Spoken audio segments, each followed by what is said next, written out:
Boa noite, estudantes do curso técnico de informática para a internet, dos polos de Rondônia, dos polos do Acre. É um prazer estar aqui com vocês. Mais uma pena, porque a gente vai estar finalizando a nossa última teleaula da disciplina de análise de sistema. Então hoje vai ser a nossa revisão de todo o conteúdo que a gente viu nas 3 aulas passadas da disciplina de análise de sistema, para que logo em seguida, depois da aula, vocês possam estar fazendo a prova de vocês. Então a gente vai rever todos os conteúdos, né? E junto comigo a professora assistente, professora Eliane, né, professora? Uma pena, tá?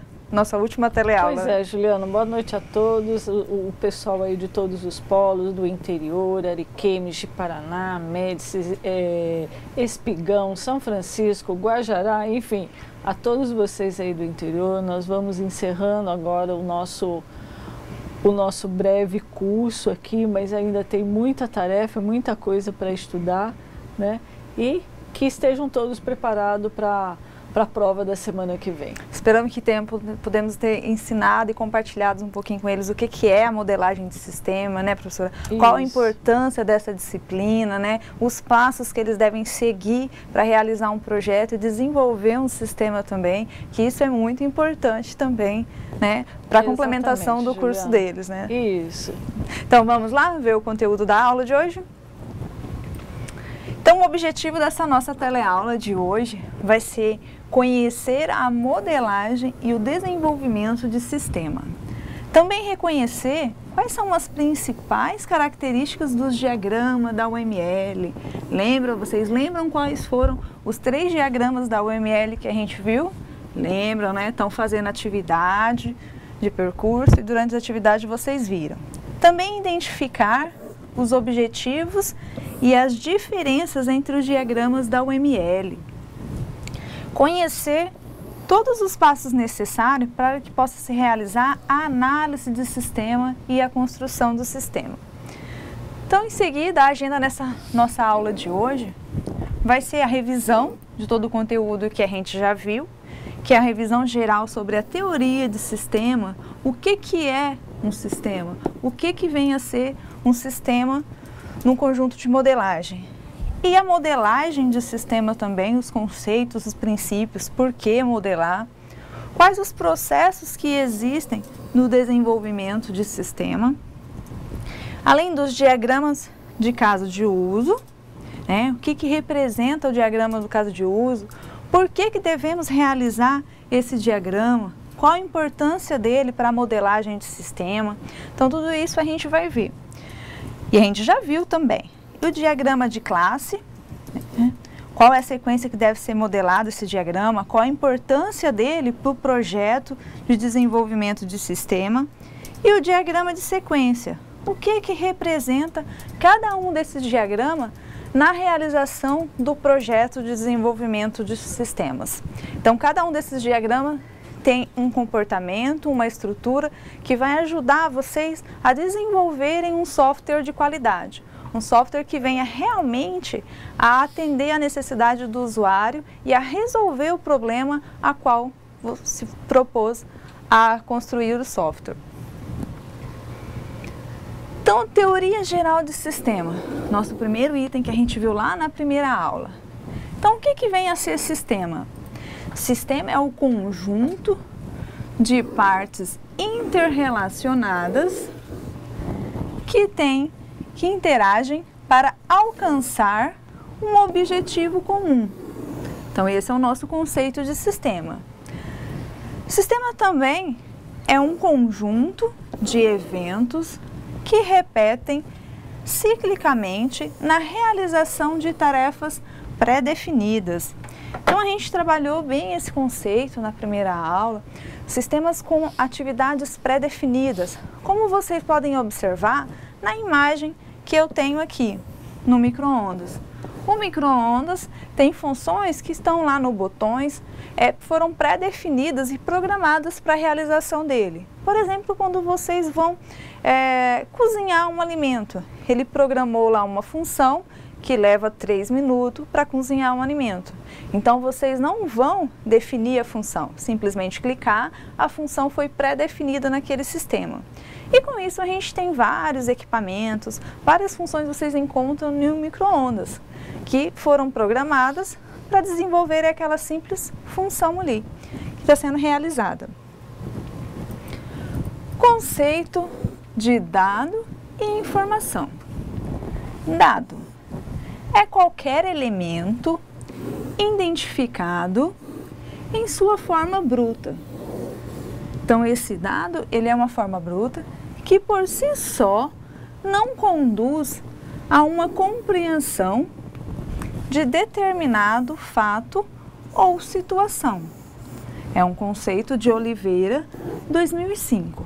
Então, dado é uma forma bruta, é simplesmente informações, um dado ali que você não consegue obter uma informação concreta com ele. Você precisa modelar aquele dado para que ele se torne uma informação.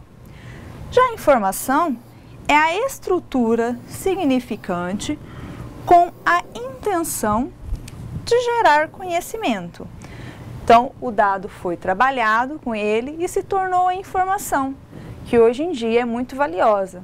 Professora Eliane, a informação ela é valiosa por quê para as empresas? Por que as empresas guardam a informação, utilizam sistemas de informação para guardar a informação, ou até mesmo pode-se usar o sistema de informação para conseguir informação dos clientes, né? Exatamente, Juliana. As empresas hoje trabalham basicamente com informação.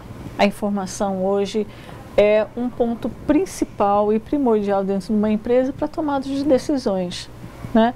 Nenhum crescimento de uma empresa, o lançamento de um produto, o desenvolvimento de projetos dentro de uma organização é feito sem informação, né?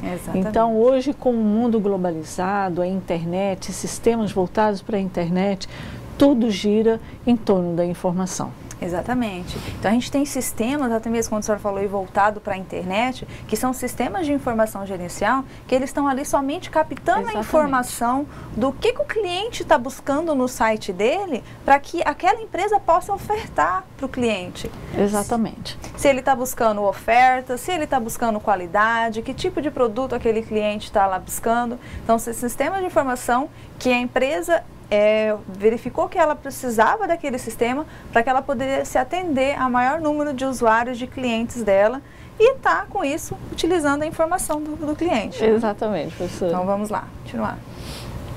O modelo genérico de sistema. Então, o que vem a ser o nosso modelo genérico de sistema?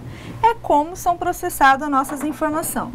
Então, eu tenho dados de entrada, essas entradas são processadas no processamento e eu tenho dados de saída desses meus sistemas, onde esses dados que foram dados como saída, eles podem sofrer um feedback e ser dados novamente de entrada para esse meu sistema. Então, o processo pode ser realimentado pelo mecanismo de feedback, pelo qual as saídas influenciam novas entradas. Então, todo o meu sistema de informação, ele vai ter dados como entrada, vão ser processados, vão ser extraídos. E nada impeça que esses dados possam passar por um feedback, um novo processamento e ser dados de entrada novamente nesse meu sistema de informação. Então, modelagem de sistema. Por que devemos modelar um sistema? Qual a importância? Para a criação de um sistema de informação, é essencial definir os objetivos a serem alcançados. Então, professora, quando eu vou modelar um sistema de informação, que objetivos devem ser esses? Os objetivos do seu cliente. Exatamente. Né? Então, eu tenho que estar de acordo e verificando para qual o objetivo que esse meu cliente necessitou de desenvolver um sistema novo, de implantar um sistema na empresa dele. O que ele quer resolver? Um problema? Exatamente. Uma necessidade de outra informação. Exato. Então, são essas necessidades de se modelar. E você tem que atender esse objetivo no final do desenvolvimento desse sistema, quando ele estiver pronto. Todo sistema de informação é concebido para resolver problemas. Olha aí, o que a gente acabou de falar. Então, todo o meu sistema de informação, ele é concebido para resolver um problema. Eu necessitei dele para resolver um problema dentro da minha empresa ou até mesmo para me colher novas informações. Mas não deixo de estar vendo um problema se eu quero colher novas informações. Para atender a complexidade do problema e definir modelo ideal de solução, precisamos realizar a modelagem de sistemas. Então, para isso, a gente realiza a modelagem de sistema, para mim poder entender o que realmente é o problema do meu cliente, qual é o objetivo que ele quer alcançar e o que esse meu sistema deve fazer para conseguir resolver o problema dele. Então, eu tenho que modelar resolvendo esse problema e atendendo aos objetivos desse meu cliente. Então, dando continuidade no modelo de sistema, o modelo descreve a visão que o usuário tem das informações existentes que serão gerenciadas pelo sistema. Então, é isso que o meu modelo representa. Aquilo que o meu usuário verifica, que vão ser as informações que existem para gerenciar o meu sistema. O objetivo, então, da análise é estudar o problema e o sistema computacional. É uma solução automatizada para resolvê-lo. Então, é esse o objetivo a qual eu faço a análise do desenvolvimento, para que eu analiso, levante todos os requisitos, para depois começar a minerar esses requisitos que eu estou levantando, para ver se atende às necessidades do meu cliente, entender o problema do meu cliente e para que eu vou construir esse sistema. Modelo é uma representação do sistema a ser desenvolvido. Então, é isso o modelo que ele vai representar no meu projeto, né? Ele vai representar o sistema que eu vou desenvolver. Como vai ser esse sistema? Que tipo de informação ele vai guardar? Como ele vai se comportar e como vai ser a estrutura desse meu sistema que está sendo desenvolvido. E os polos aí, professora, tudo tranquilo? Por enquanto tudo tranquilo, Juliana. Acho que estão todos prestando atenção ainda. Fazendo as últimas anotações para as provas, isso, né? Fazendo essa última revisão aí para depois a gente tirar todas as dúvidas. Exatamente. Professora, nossos alunos são aplicados, apostos que eles já leram todos os nossos Esse semestre eles me surpreenderam, tá? Assim, uma maravilha, todo mundo participando. Foram muitas perguntas desde a primeira aula, né? A participação assim foi nota 10. Aposto que eles já leram todo o livro, o caderno de apoio que eles têm, né? Reviram os slides, estão afiados para a prova daqui um pouquinho. Professora, eu só queria fazer uma ressalva aqui, que nós estávamos fazendo uma breve recordação aqui do que seja essa modelagem, esse modelo. E aí você colocou lá no slide 6, que é um modelo genérico de sistema muito importante para que a gente possa entender o que são as nossas entradas, o que eu vou processar e o que eu quero que saia do meu sistema. Exato. Então, essas 3 caixinhas do processo, do modelo genérico, é muito importante a gente entender o que é que nós queremos entrar, quais são as informações, como vamos processá-los, e aí nós vamos fazer toda aquela modelagem e quais são as informações que nós queremos tirar do sistema, desse modelo que nós vamos desenhar. Exatamente. Terminou, finalizou muito bem o conteúdo de modelagem de sistema, né, professora? Então vamos lá. Sistema orientado a objeto. Então, o sistema orientado a objeto, na modelagem de sistema, de software, faz com que os modelos construídos para solucionar um problema fiquem mais próximos do mundo real. Então, eu vou modelar esse sistema até que ele fique mais próximo daquilo que ele realmente vai ser. vou tentar colocar informação naqueles modelos ali que eu estou construindo, no diagrama, e de como o sistema vai se comportar. O que o usuário vai fazer realmente no sistema? O que ele vai poder executar no sistema? Que tipo de informação o sistema vai poder retornar para ele? Que consultas ele vai poder fazer no sistema? Então, através da modelagem, eu vou deixar, e da orientação ao objeto, eu vou deixar esses modelos cada vez mais próximos do que o sistema realmente vai fazer para a necessidade que eu estou querendo ele na minha empresa. Então, um sistema de software pode ser formado por objetos que interagem através de mensagens para que uma tarefa computacional seja realizada. Então, é essa a finalidade do meu sistema. Ele vai atender, vai ser composto por objetos que vão guardar informação dentro dos meus diagramas do meu sistema. Então, dentro da orientação ao objeto, a gente trabalha com classe, objeto e atributo. Vamos ver o que é classe. Classe representa um conjunto de objetos que tem a mesma especificação. Já atributo é um conjunto de características deste objeto.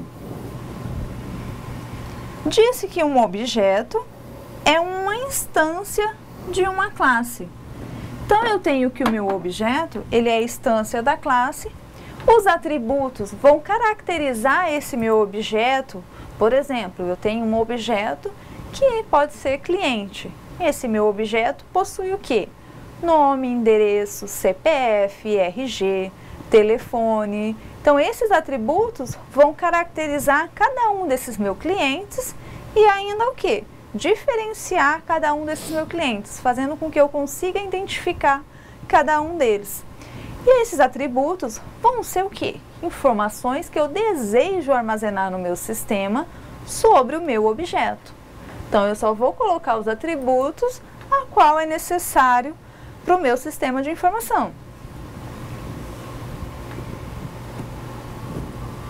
Método e mensagem. Métodos descrevem o comportamento do objeto, que são suas funcionalidades, sendo essas funcionalidades funções e operações. Então, todos os métodos vão ser funções ou operação daquela classe.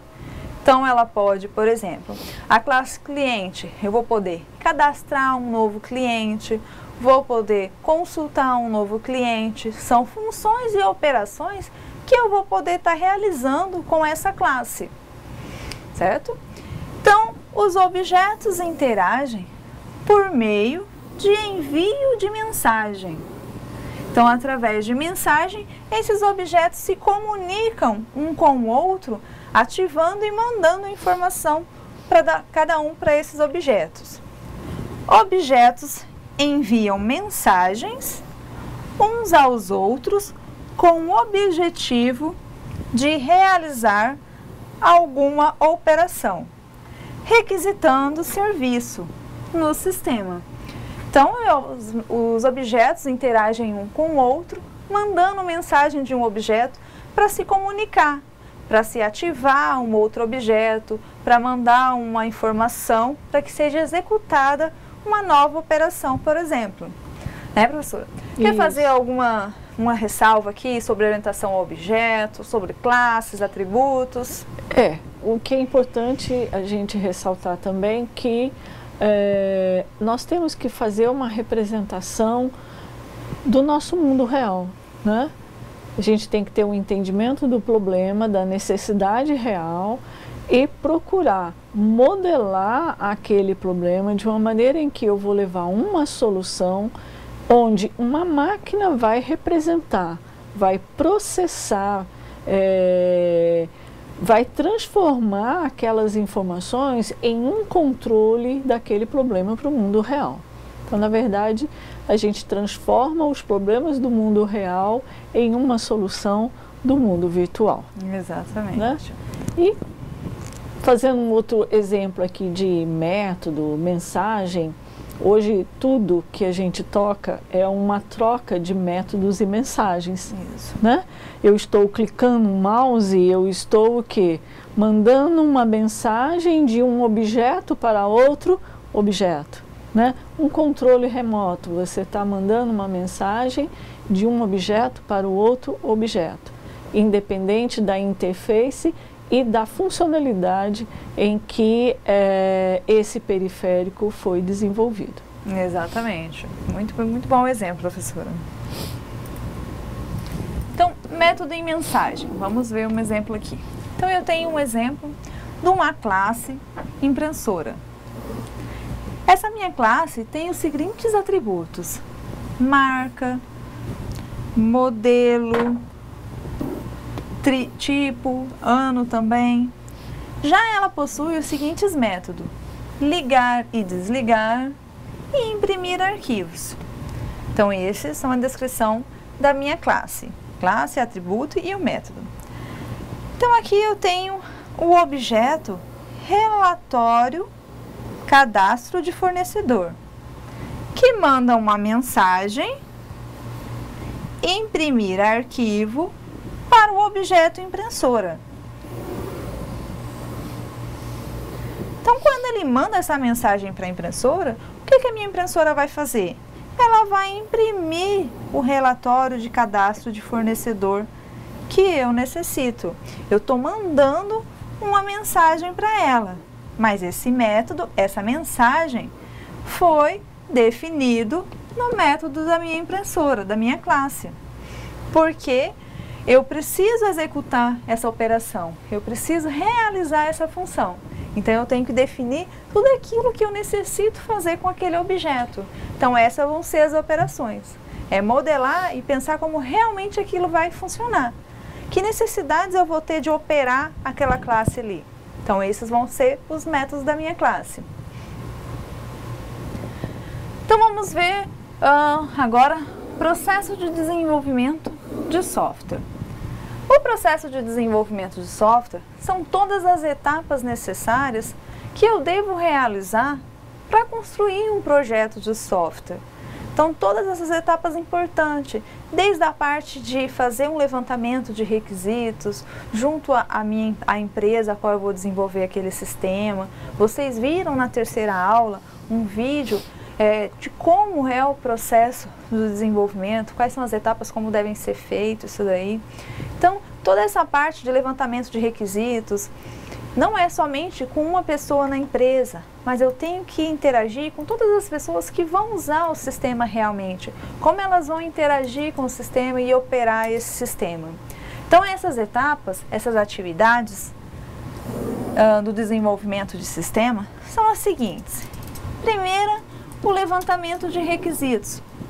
Então, essa é a minha primeira atividade que eu devo fazer. O levantamento de requisitos. Ir lá, conhecer a empresa, ver o que realmente vai ser resolvido, o que esse sistema vai operar, por que a pessoa contatou um desenvolvedor para desenvolver um sistema, levantar todas as informações necessárias. Em seguida, fazer a análise. Então, eu vou analisar esses requisitos e ver se eles realmente se encaixam, se eles me possuem a necessidade de construir um sistema, se eu consigo realmente modelar e entender esses requisitos que foi coletado. Então, eu analiso, vou modelando, vou lá de novo, pego os requisitos, volto na empresa, tento observar e ver se realmente é aqueles requisitos que são necessários. Em seguida, vai ser o projeto. Essa é a nossa terceira atividade. Já no projeto, o que vai ser feito? Depois do levantamento de requisitos, de ter feito a análise sobre esses requisitos, vocês vão modelar, porque vocês têm todos os dados, todas as informações necessárias. Então, vai ser feito a descrição do que esse sistema realmente vai realizar. Vocês vão modelar o quê? Qual é o primeiro diagrama, professor? Será que nossos alunos lembram qual é o primeiro diagrama que eles devem modelar na UML? Que é o mais importante, né? O mais importante da UML. Vamos ver se depois eles acertam? Vamos lançar essa pergunta aí para ver se eles acertam. Mas eu já ia responder, professor. Eu vou responder, porque eu tenho certeza que eles sabem, hein? Então, esse primeiro diagrama é o diagrama de caso de uso. Então, esse é o primeiro diagrama que vai dar o entendimento aos nossos alunos de que o sistema, do que o usuário vai fazer no sistema. Então, lembrem, esse diagrama representa o que o usuário vai fazer no sistema e não de como o sistema vai fazer a atividade. Então, vai dar aquela visão ampla. O usuário vai poder cadastrar o produto, vai poder emitir relatório, vai poder verificar a frequência do funcionário, as faltas do funcionário, vai poder verificar, consultar preço. Então, são essas as informações que o usuário vai visualizar nesse diagrama. Então, no projeto, nessa atividade, ele realiza o diagrama de caso de uso, o diagrama de classe, que vai representar as classes, os métodos de cada uma dessas classes, o diagrama de sequência, de como vai ser a sequência das atividades que vão ser realizadas.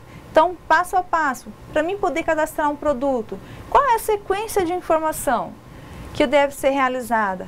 Quando vocês vão ao banco e realizam um saque, então toda aquela sequência. Então, isso representa no diagrama de sequência.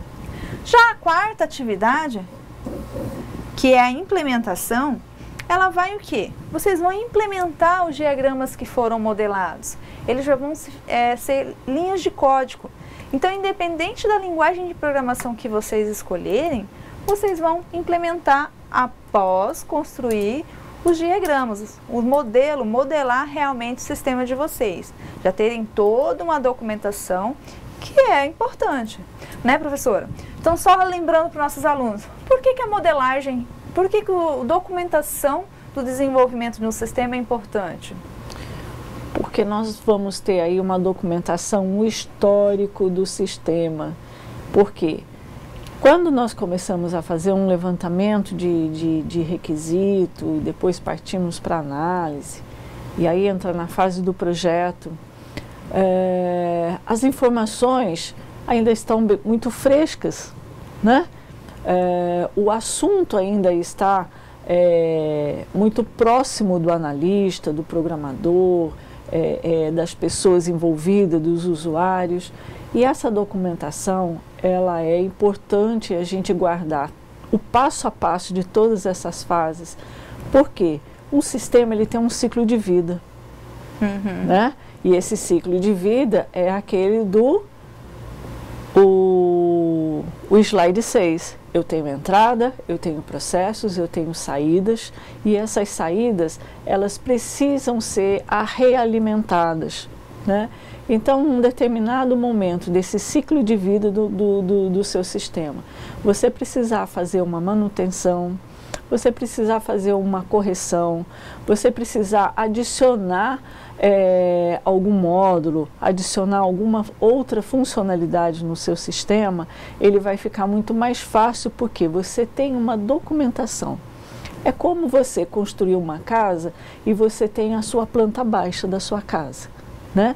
Um belo dia você quer fazer uma reforma, né? Quebrar uma parede, colocar uma outra porta, aumentar a sua varanda. Então, vai ficar muito mais fácil se você tiver a planta baixa da sua casa, né? Que é o desenho original. Então, essa analogia é muito próxima do desenvolvimento de sistema para isso. Então, essa documentação, ela é importante para isso, para que a gente possa dar continuidade e a manutenção no sistema depois dele entrar em produção. Isso.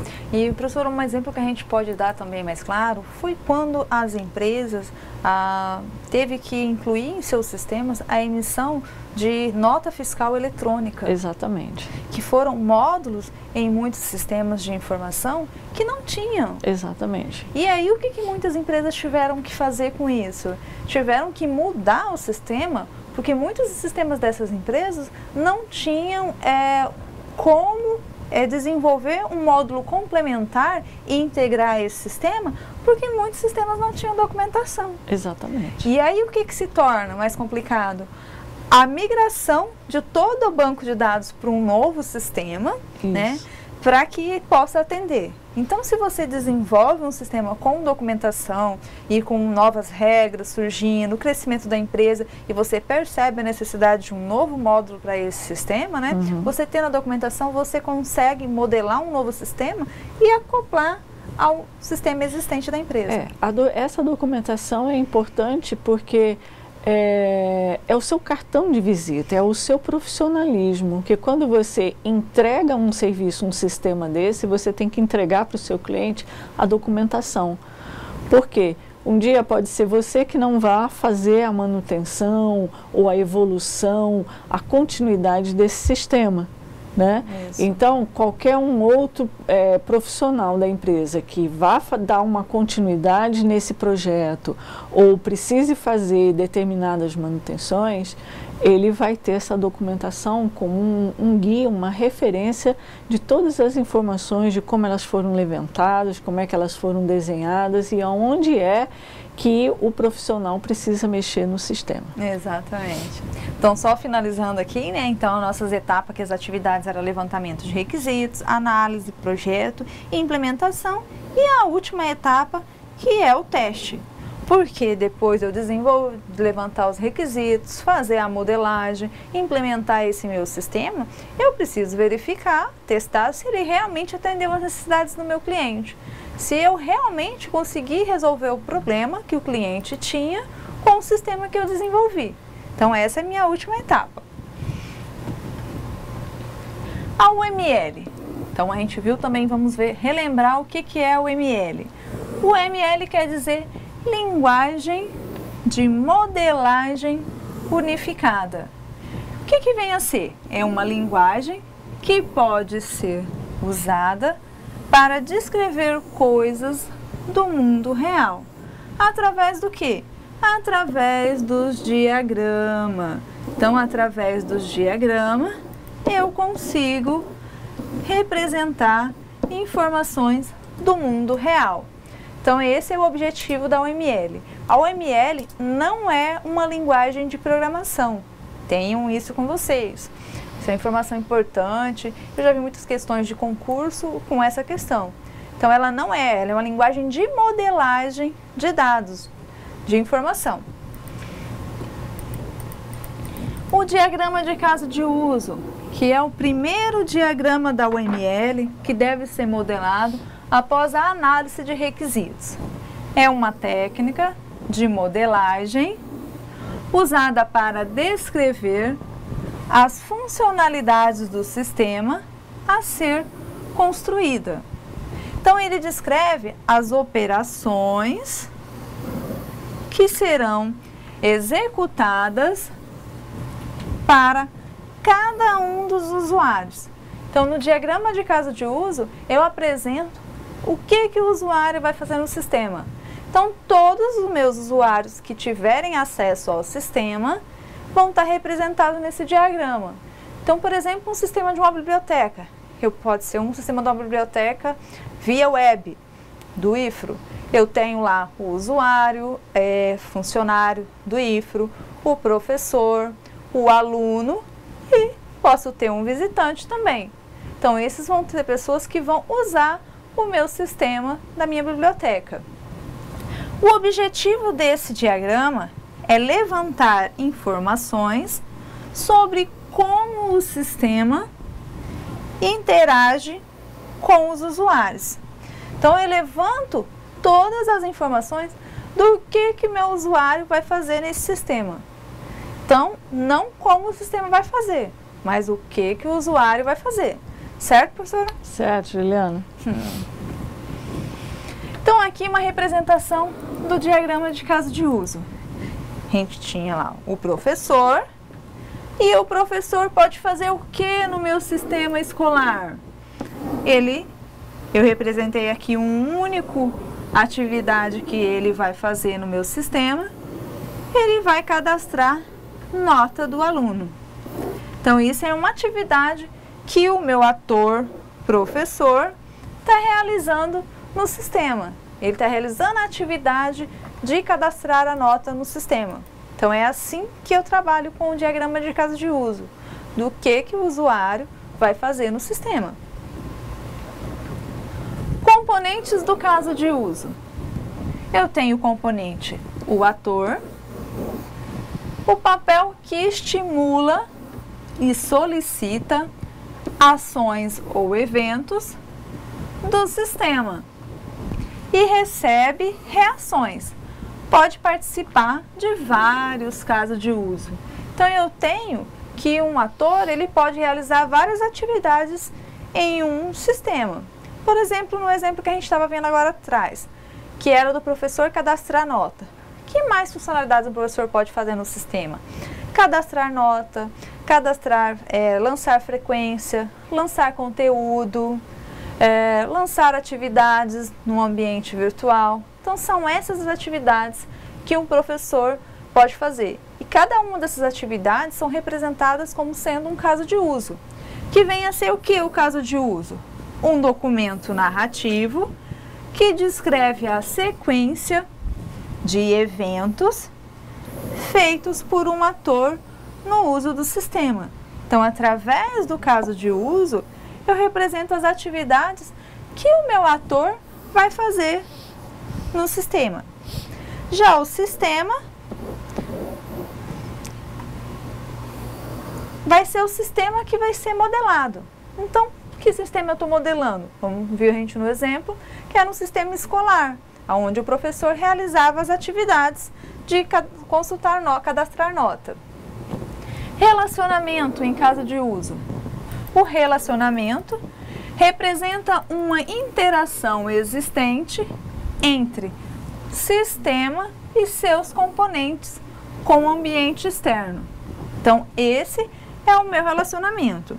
Eu tenho que o ator professor faz a seguinte atividade no meu sistema: lançar conteúdo. Então, quando ele lança conteúdo, o meu relacionamento sem seta nenhuma está dizendo que ele lança e recebe uma informação que foi lançado o conteúdo no sistema. A mesma coisa acontece quando ele realiza o cadastro de nota. Ele manda uma mensagem e recebe um retorno. Comunicação entre casos de uso. Então, a gente tem que comunicação entre caso de uso com outro caso de uso descreve as ações do sistema, recebendo nomes especiais, como inclusão, que eu tenho um caso de uso que se relaciona com outro caso de uso, sendo necessário realizar aquele outro caso de uso. Um exemplo é quando vocês vão no caixa eletrônico e realizam um saque. O que é obrigatório? Automaticamente o seu saldo ser atualizado. Então, esse é um tipo de um relacionamento de inclusão. De extensão, um outro tipo de relacionamento. Onde a extensão vai ser o quê? Eu posso ter um sistema, qual eu vou acessar, e se inicialmente for o meu primeiro acesso a esse sistema, eu tenho que executar o quê? Um login. E se não for a primeira vez, não é necessário eu realizar um login, somente a primeira vez que eu for realizar. Generalização. A generalização ela é representada, no caso de uso, se eu for abrir uma conta bancária. Essa minha conta bancária pode ser o quê? Uma conta poupança ou uma conta corrente. Então, eu só tenho essas duas opções de abrir essa conta. O diagrama de classe. O que vem a ser o diagrama de classe? Já o diagrama de caso de uso, ele representa a visão do sistema do ponto de vista externo. Então, é do ponto de vista de como o usuário vê o sistema. Já o diagrama de classe, ele descreve as funcionalidades internas das classes e objetos. Então, professora, como estão os polos aí? Está todo mundo prestando atenção aqui, viu, Juliana? Alguns já mandaram algumas perguntas aqui que a gente vai responder logo mais. Isso. Professora, então aqui quando a gente estava falando de diagrama de caso de uso e o de classe, eu posso modelar o de classe antes?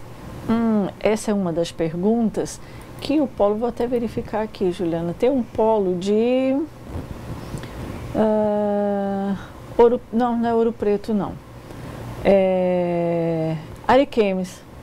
se é possível fazer o diagrama de sequência sem definir os casos de uso, né? E aí nós estamos o quê? Nós vamos começar a atropelar a nossa modelagem, né? Não pode. É aquele exemplo que nós demos lá na aula da semana passada. É a gente querer construir o telhado sem antes criar o alicerce da nossa casa, né? Isso. Então, vamos fazer a modelagem tudo no passo a passo direitinho, que não tem erro. Isso, correto. Então, não podemos. É possível, a partir do diagrama de caso de uso, construir o diagrama de classe através da linguagem de UML. Então, respondendo ali, complementando a pergunta da professora e dos alunos ali, a gente acabou afirmando que não pode desenvolver primeiro o diagrama de classe. Relacionamento de entidades. Relacionamento é a associação entre os objetos durante a execução do sistema. Definimos o relacionamento através de uma linha, unindo as entidades com um losango ao meio, com o nome do relacionamento. Então, nesse exemplo aqui, eu tenho a entidade aluno, a linha do relacionamento, representando o losango aqui, o meu relacionamento, pertence à minha outra entidade turma. Então, eu tenho que o aluno pertence à turma, representando o relacionamento, o losango. Tenho tipos de cardinalidade. Então, eu tenho a cardinalidade N para N, aonde eu posso ter que a minha entidade médico consulta muitos pacientes. Já também eu tenho a cardinalidade 1 para 1, aonde eu tenho que o funcionário pertence a somente um departamento. E a cardinalidade 1 para muitos ou muitos para 1, onde eu tenho que um professor, a entidade, ministra muitas disciplinas. E lendo ao contrário, que uma disciplina é ministrada somente por um professor. Então, esses são os tipos de cardinalidades que a gente possui para utilizar no diagrama de classe. O diagrama de sequência. Quem lembra do diagrama de sequência? Que ele deve ser construído a partir do diagrama de caso de uso. Então, só a partir, depois de ter criado o diagrama de caso de uso, que eu posso criar o diagrama de sequência. Depois de identificar as funcionalidades do sistema, no caso de uso, é necessário definir como essas funcionalidades serão realizadas. Quais serão as sequências de operação que eu devo executar, por exemplo, no exemplo passado lá, onde o professor fazia o cadastro de nota do aluno. Componentes do diagrama de sequência. Então, ele possui dois eixos. O eixo horizontal, que mostra o conjunto de objetos, e o eixo vertical, que mostra o tempo.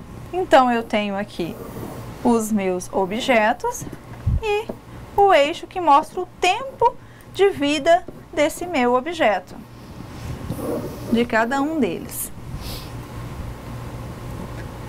Os componentes do diagrama de sequência, então, sendo o objeto e a linha da vida. Então, eu tenho o objeto, que é representado por um retângulo, a linha da vida e a barra de ativação desse meu objeto, além da mensagem que é enviada para ativar o outro objeto, mandando uma informação para ativação de algum método nesse outro objeto. Tipos de mensagem que a gente tem para utilizar no diagrama de sequência, que é a mensagem síncrona, mensagem assíncrona e mensagem de retorno. Vamos ver cada uma delas. Mensagem síncrona.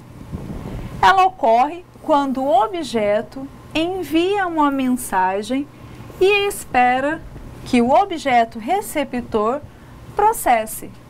antes de continuar o seu processamento.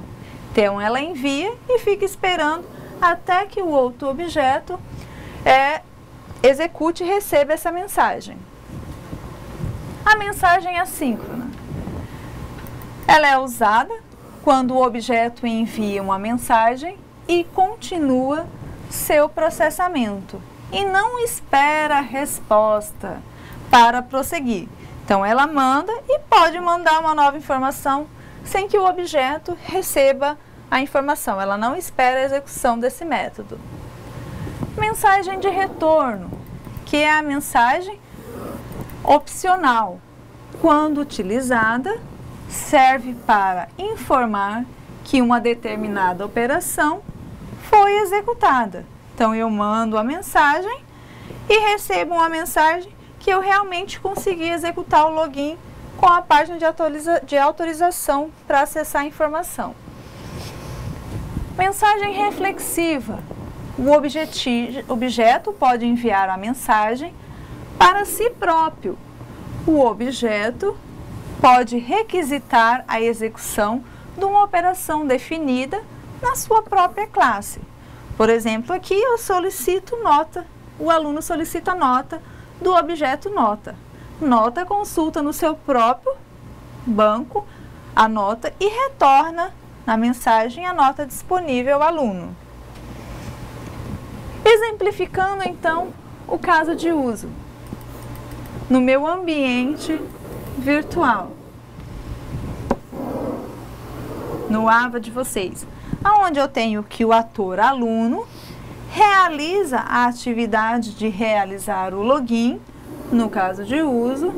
Esse aluno também pode consultar nota, também pode participar do fórum. E o diagrama de sequência desse caso de uso realizar login, onde eu tenho que o meu ator aluno aqui, meu objeto, acessa a interface do sistema objeto, realiza o login no meu banco de dados, que consulta a senha e o usuário retornando no próprio banco de dados e retorna a permissão de acesso à interface, dando a tela inicial de acesso para o aluno. Então, essa era a informação. Professor, alguma contribuição dos polos aí? Alguma dúvida? Vamos ver aqui, Juliana. Tem um aluno de Ouro Preto que ele gostaria de saber qual é a principal metodologia para fazer o levantamento de requisitos. Principal metodologia para ele fazer? Quais os principais, né? Como é que eu vou... Eu acho que ele quer saber como é que a gente vai utilizar, se um método é melhor do que o outro. Eu tenho um método de entrevistas, eu posso fazer reuniões, eu posso estudar um processo, eu posso colher informações em planilhas, eu posso colher essas informações em manuais da empresa. Ele pode realizar tudo isso, né, professora? Tudo isso, dependendo do que ele precisa, né? Exatamente. Ele vai pesquisando conforme ele for sentindo a necessidade de ter mais informações a serem levantadas. Exatamente. Então, não tem assim passos. Você vai desenvolvendo o levantamento até o momento que você consegue realmente entender o problema daquele seu sistema que vai ser desenvolvido ali.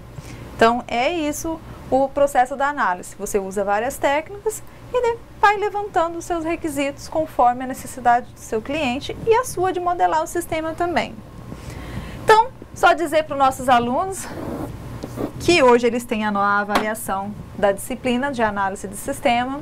Foi um prazer estar aqui com vocês essas 4 aulas. Eu espero que vocês possam aprender um pouco, né, da disciplina, que sejam grandes analistas de sistema, grandes analistas de projetos, realizando as modelagens e consigam realmente transformar os problemas do cliente de vocês em modelos de diagrama e construir sistema para resolver os problemas deles. Alguma deixar um tchau para os nossos alunos, professora? Eu quero agradecer a participação de todos os polos, foi um prazer muito grande, essa turma foi assim, nota 10 realmente, e dizer que estamos aqui à disposição para as dúvidas, estudem, realizem bastante teste, procurem resolver algum problema de algum amigo, alguém que esteja em dificuldade de desenvolver alguma solução, vão treinando, que isso faz com que a lógica fique mais apurada, a modelagem fica mais perfeita, mais apurada, mais perto do contexto da solução do problema que o seu usuário vai precisar. Então, um abraço a todos os polos, uma excelente prova para vocês e até a próxima disciplina. Tchau!